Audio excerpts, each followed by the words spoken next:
Is the metaverse finally here, or at least within sight? I mean, we saw this incredible demo here with Lex Friedman on his podcast with Mark Zuckerberg, checking out this photorealistic interactions in the metaverse.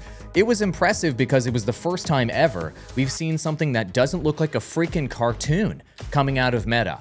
In fact, all the flaws on their face, their freckles, all of that were in place here, making this a mind-blowing demo for Lex Friedman. Those are his words. So within this episode, Lex Friedman tested out this new tech. They were using MetaQuest Pro VR headsets, and this photorealistic conversation happened because they were able to scan both of their bodies at this special facility. So this is not some scalable technology that everyone can use today. How does this go from 0 to 1 million, 10 million, 100 million users? We can't be absolutely sure of that. And this is not video streaming, so that's something that's really important to keep in mind when you see this footage over here.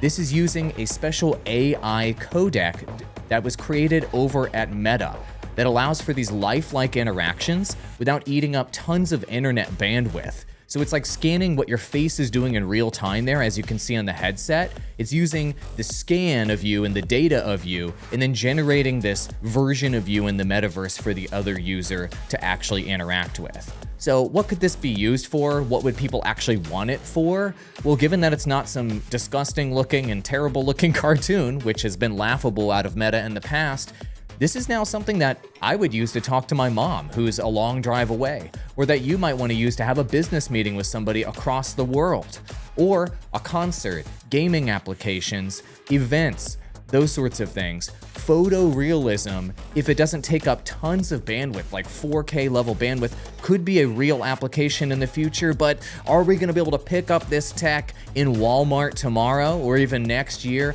Absolutely not. If I were to guess, this is at least 5 years out from regular everyday consumers being able to use this tech and use it in their daily lives, so keep that in mind. But this is great because Meta's spent, $10 billion so far? And this is the best that they can generate. It finally looks good. Stay on top of emerging tech and future-proof or die.